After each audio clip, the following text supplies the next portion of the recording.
No, this isn't the scene from a horror movie. This is downtown Toronto in mid-October. The 4th annual Zombie Walk was bigger than ever, with zombies coming from all over North America for the event.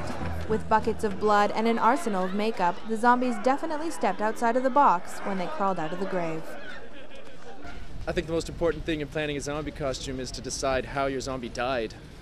And then you just kind of like style the rest of the costume after that. It's like she was killed by a CD to the head. I'm picturing myself in some kind of motorcycle accident here, so I went with like scraping face injuries from coming off the pavement. Well, we're the zombie bride and groom. We decided to do it up classic, you know, with the tux and tails and the top hat. Picked out a wedding dress. The zombie walk idea started here in Toronto, and it's all thanks to Taya Faulds. She started the walk because she wanted to have something fun to do with her friends. I've always related to monsters and being an outcast and that sort of thing, but I thought, wouldn't it be great if we could all be monsters together, and the most fitting monster is a zombie, and they're all sort of, you know, they can't help their circumstances and they're all different, yet they swarm together. Now don't be scared, but this year Toronto police say that there were more than 500 zombies walking the streets in the zombie walk. 4 years ago, there were only 6. The Toronto event has spawned similar events all over the world and at all times of the year. With all this attention, it's no wonder that more and more zombie fans are crawling out of the dark alleys and into the streets.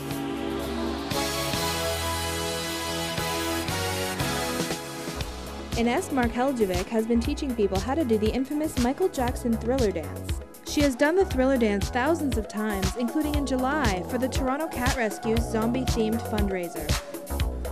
It seems to be a growing theme, not only at Halloween, but any time of the year.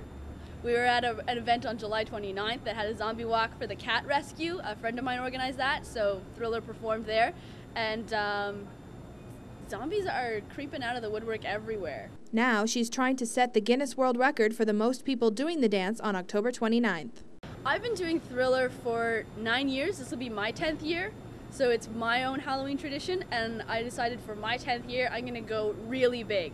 And every time I do the dance, someone goes, man, I wish I could do that. Or I saw it on 13 going on 30, I wish I could do the dance. The song comes on at Halloween and everyone goes, I wish I could do the dance. So, we're gonna give it to you. And I too wanted to know, so I got Ines to show me some moves.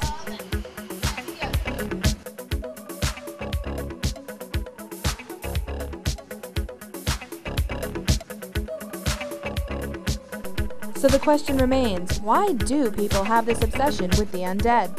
As Western culture, we don't have a celebration of the dead, but every other culture seems to have one, and I think that our society has become completely paranoid, and if you are to celebrate the dead, you're not as paranoid of it. You accept life with death. Plus, you have to admit, it's kind of fun. I love zombies. I love horror.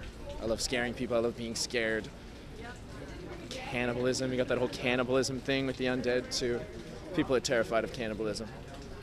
They hit upon some crucial, unsettling territory between life and death. Most people will probably tell you there's a giant raging internet debate between zombies and pirates and ninjas and occasionally robots and sometimes aliens. I think that the whole concept of the flesh coming back, or the brains thing is, you know, from popular culture and movies. It's just an image that gets in people's heads and keeps coming back. So whether you run into them mid-dance routine or just shuffling down the street with a loved one, don't be afraid. The zombies are bound to multiply, so if you can't beat them, you might as well join them. I'm Amanda Buckiewicz, RTV News.